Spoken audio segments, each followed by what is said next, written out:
A indústria automóvel e a publicidade sempre andaram muito juntas e nós queremos saber para onde vamos neste caminho. Portanto, nós vamos conversar com um guru da indústria automóvel chamado Murilo Moreno. Murilo, muito bom ter você aqui em Grandes Nomes. Eu que te agradeço, Raul. Como sempre, é um prazer estar aqui prestigiando o programa, mas principalmente prestigiando você que me acompanha há tantos anos.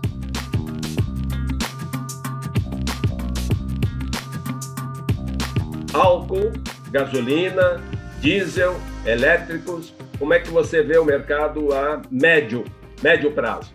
Eu vou responder da seguinte forma: se não fosse tão caro, hoje eu já tinha um carro elétrico. Carro elétrico é por ter trabalhado na Nissan e ter dirigido o Leaf.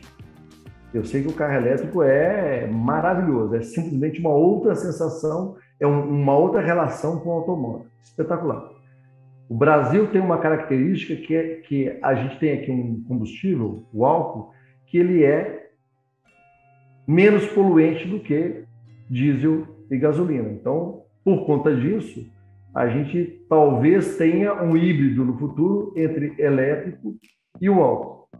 Mas essa é a tendência. A tendência é cada vez mais a gente depender menos do combustível fóssil, gasolina e diesel, e cada vez mais ir para uma indústria da eletricidade. A gente vê no Brasil, as grandes empresas já estão colocando caminhões elétricos. A Ambev já transformou vários caminhões dela em caminhões elétricos, Heineken, vários, Coca-Cola, e o carro a álcool talvez seja muito mais, ou híbrido a álcool, seja muito mais para a pessoa física e não para a pessoa jurídica. Como você vê o futuro da comercialização dos serviços do veículo automóvel? Eu tenho que ver positivamente, até porque entre as empresas que hoje eu tenho, uma delas é uma consultoria automotiva para concessionárias e não para as montadoras. E o que eu percebo é o seguinte: o Brasil, lógico que o Brasil vai seguir a tendência mundial, mas o Brasil é talvez aí no mínimo 10 anos de deslocamento. O que a gente percebe fora do Brasil é a primeira eletrificação das concessionárias.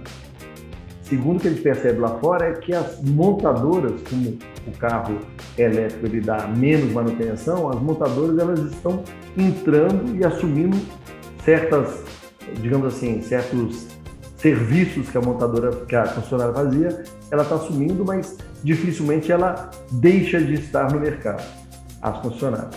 Ela não consegue distribuir ainda sem o apoio de uma rede. Olhando para o Brasil, o que a gente percebe é que o Brasil, a gente vai ver a mesma coisa com as concessionárias se eletrificando, que já está começando, e futuramente talvez diminuindo o número de concessionárias, mas aumentando o tamanho de cada um dos grupos que estiver no mercado. Eu pergunto sobre a Ford, que encerrou a sua atividade fabril no Brasil. Você acredita que ela continuará competindo, importando carros da Argentina, do México ou possivelmente da China? Será competitiva?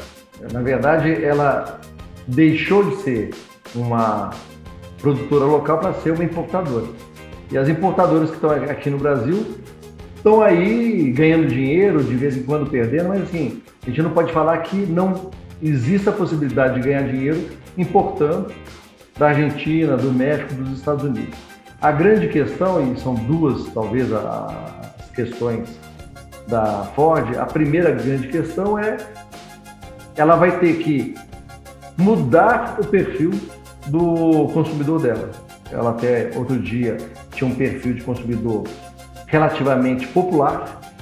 Esse consumidor não é o consumidor dos atuais carros importados, significa dizer que ela tem que abandonar, e num certo momento ela vai ter a mistura do público atual com o futuro público ou público novo no pós-vendas, mas ela vai ter que abandonar essas pessoas à medida em que ela resolve o segundo problema, que é ela vai passar a brigar com outras montadoras que são, desde o início, só importadoras, que entendem do mercado, vamos dizer assim, de marcas premium, e ela vai ter que melhorar a imagem dela o suficiente para poder competir de igual para igual.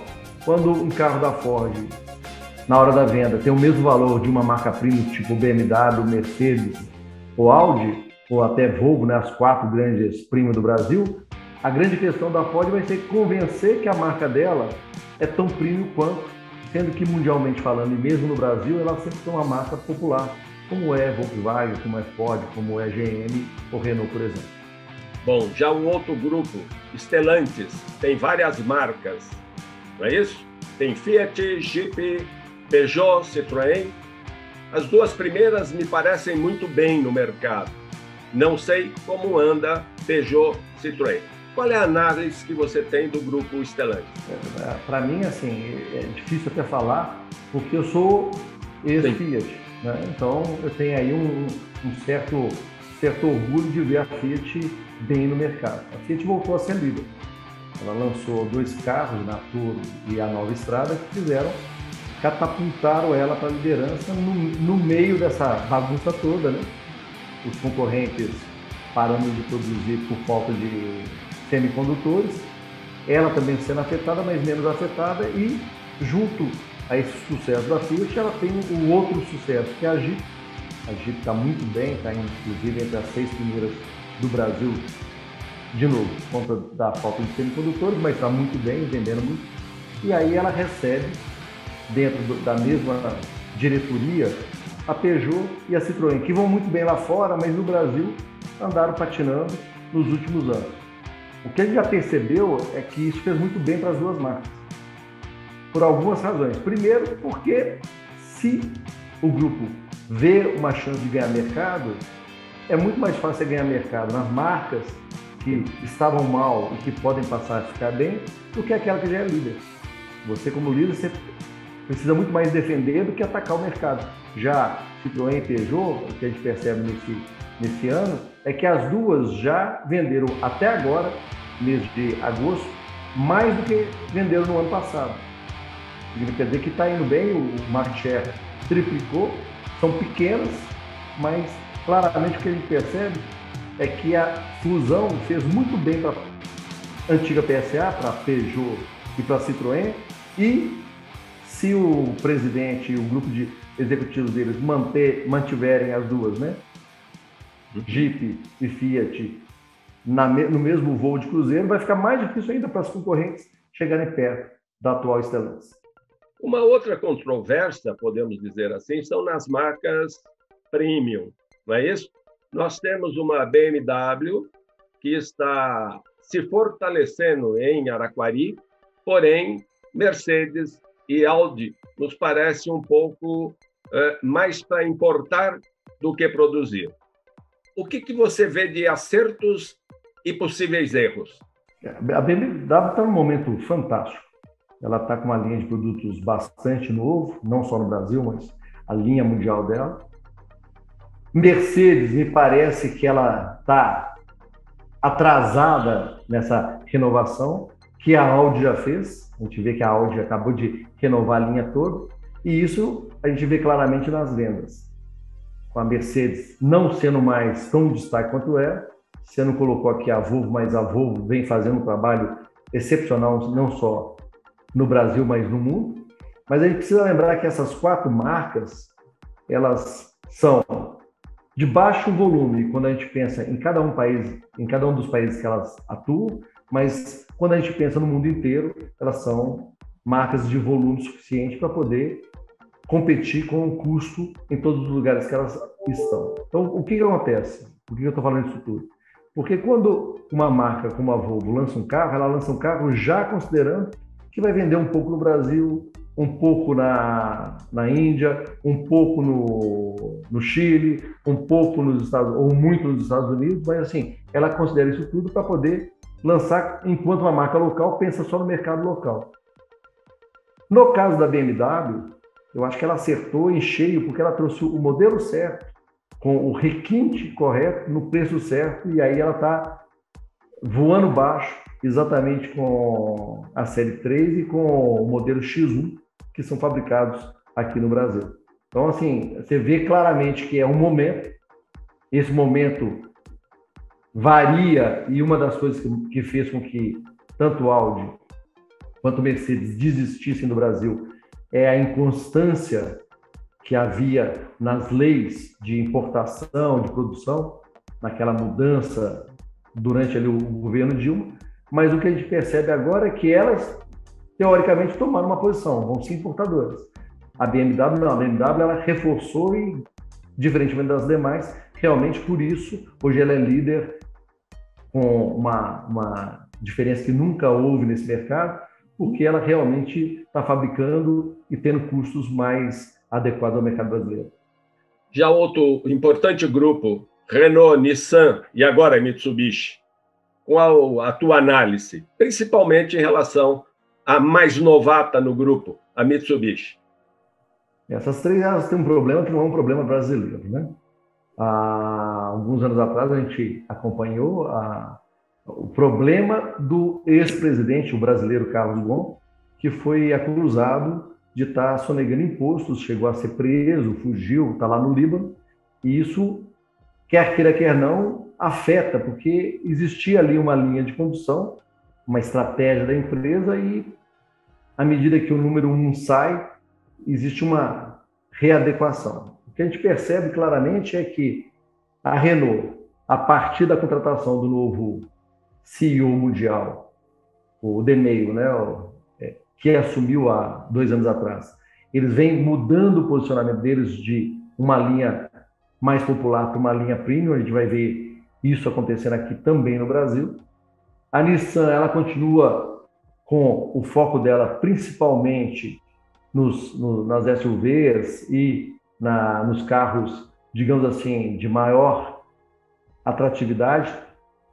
Lógico que na América Latina ela tem um perfil um pouquinho diferente, por isso a gente tem carros menores, mas ela é uma marca mais generalista, inclusive nos Estados Unidos ela é uma marca bastante popular.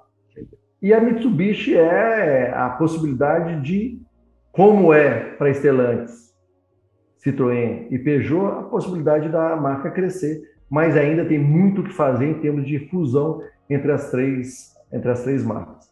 Existe ali uma briga muito grande entre quanto de fusão ou não que os japoneses querem fazer com os coreanos, com os franceses. É esse o papo que rola o tempo todo, que existe ali uma disputa de poder, mas aquele brilho que existia até poucos anos atrás parece que está menor comparado com a era Ghosn, e eles vão ter que achar um caminho novo, porque quer queira, quer não, hoje a bola da vez, a que está brilhando no mundo inteiro é a Stellantis, e eles, que até pouco tempo atrás eram a bola da vez, agora estão ali no descanteio esperando uma grande mudança interna que a gente não sabe quando é que vai acontecer.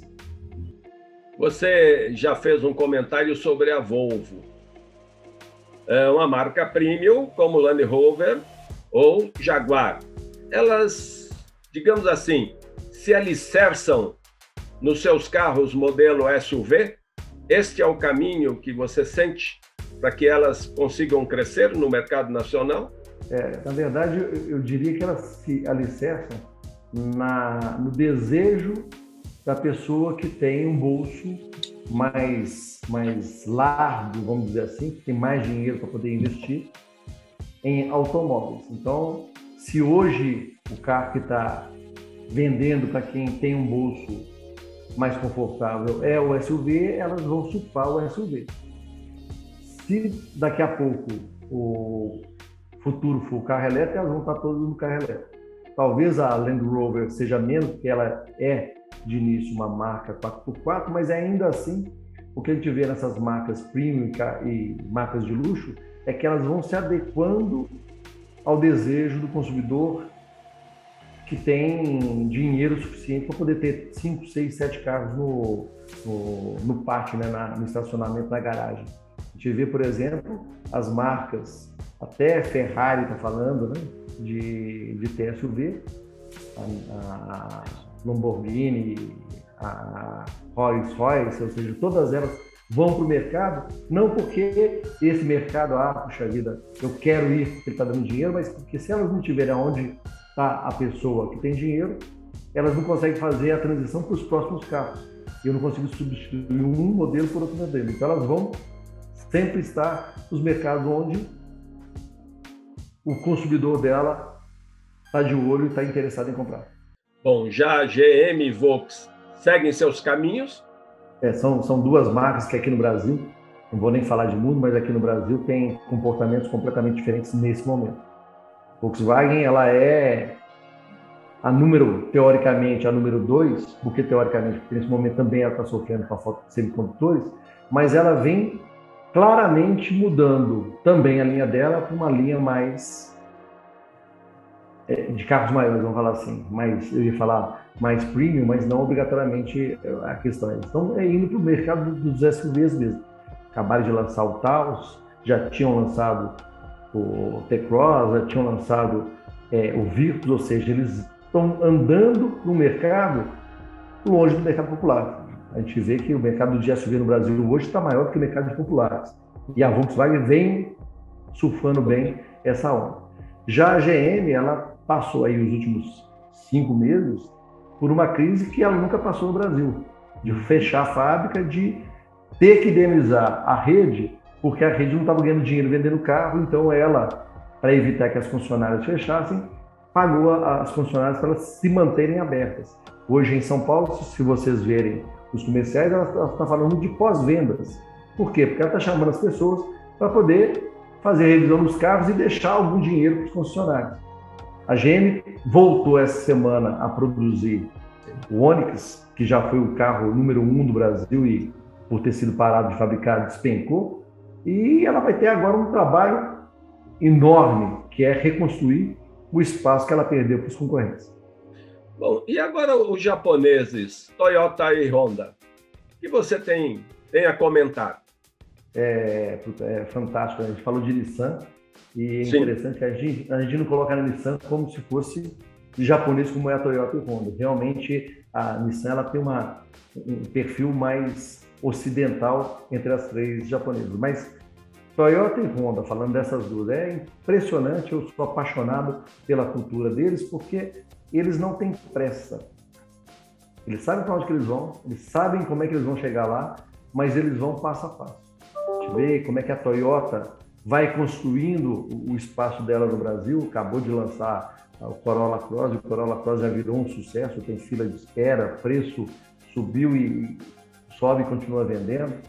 Honda, a mesma coisa. A Honda talvez esteja sofrendo um pouquinho mais porque ela está numa entre-safra de modelos novos. Ela deve estar lançando modelo novo logo após esse processo que a gente está, e talvez no ano que vem a gente veja a renovação, o renascimento da Honda. Mas a Toyota, aonde ela bota a mão, ela acerta. A rede gosta, ganha dinheiro, os clientes amam. Então, essa é uma marca que tem o DNA, essa tem o DNA japonês, e é fantástico ver como é que a gente consegue aprender, tanto ela quanto com a Honda, como é que você não obrigatoriamente tem que sair fazendo as coisas apressadamente, mas se você planejar, o resultado a longo prazo pode ser melhor. Bom, nós fomos surpreendidos dias atrás, infelizmente, pelo falecimento de Dr. Carlos Alberto, o homem da Caoa. Eu gostaria que você falasse um pouco a respeito desse senhor. Carlos Alberto é um cara impressionante, né? É um cara que é um médico, era um médico, né?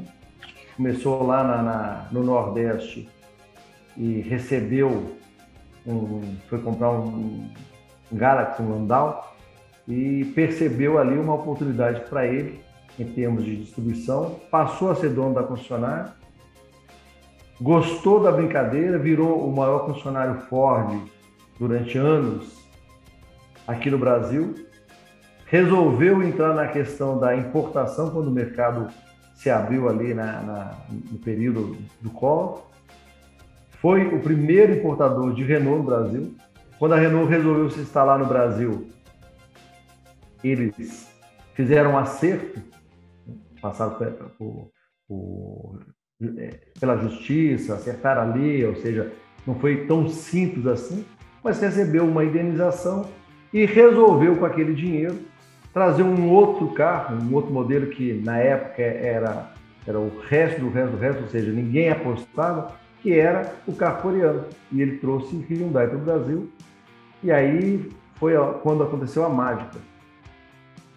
O Tucson explodiu, ele explodiu junto com isso, continuava sendo concessionário Ford, passou a ser o distribuidor, o maior distribuidor de Hyundai do Brasil. E, além disso, quando a Hyundai chegou com os carros nacionais, os fabricados no Brasil, ele também passou a distribuir, e só crescendo, resolveu virar também o importador e produtor de carros chinês, repetir a história que ele já tinha feito 2 vezes e virou sócio lá na China da Chery. Então aí agora ele talvez seja, dentro dos últimos 20 ou 30 anos, a figura mais importante brasileira que revolucionou de verdade, porque ele trouxe 2 das marcas que estão entre as 5 maiores do Brasil, e a terceira marca, ele montou essa marca Caoa Chery, e com certeza também vai ser uma força no Brasil. Hoje está em 10º e com certeza vai virar uma força no Brasil. Dr. Carlos, até onde soubemos, sempre foi muito concentrador. A palavra sucessão nunca foi ouvida por todos nós. Como você vê que fica este grupo sem o Midas, sem o arrojado Dr. Carlos? Eu acho que essa é uma falsa impressão que a gente tem do Carlos Alberto, do Caoa, do doutor. Porque já há alguns anos ele vem preparando a empresa dele para o crescimento autônomo. Colocado vários executivos da indústria automobilística, ou seja, ele profissionalizou a empresa dele. Nos últimos 2 anos, infelizmente, já sabendo da doença, ele já vinha preparando a sucessão dele, e eu acho que vai ser mais tranquila essa sucessão. Talvez a gente não veja esse ímpeto que o Carlos Alberto tinha em fazer marketing, propaganda, varejo.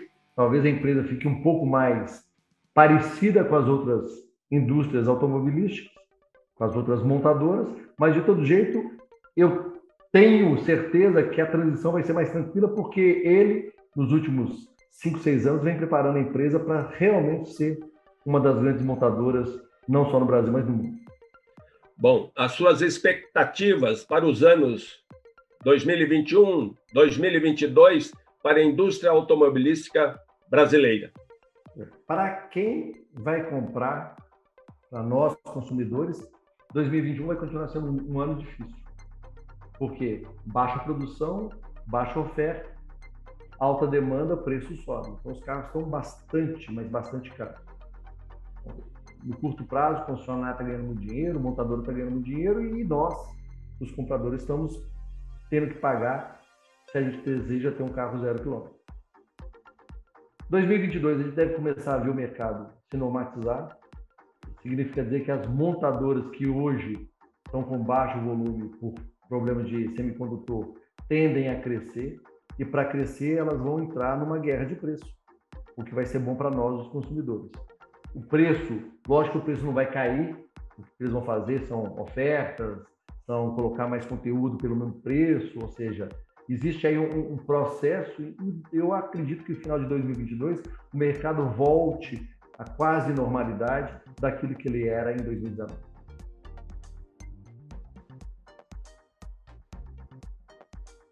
Meu amigo Murilo, nós poderíamos ficar conversando muito aqui a respeito desse assunto que você domina completamente, mas nós vamos ter que deixar por uma outra oportunidade.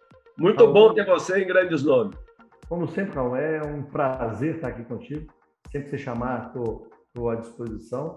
E o mercado automotivo é apaixonante, como outros mercados, mas a grande questão é que a gente, quando aprende a gostar de dirigir, é difícil a gente largar esse vício, digamos assim. Obrigado pelo tempo, obrigado pela atenção. Até a próxima. Tchau, tchau.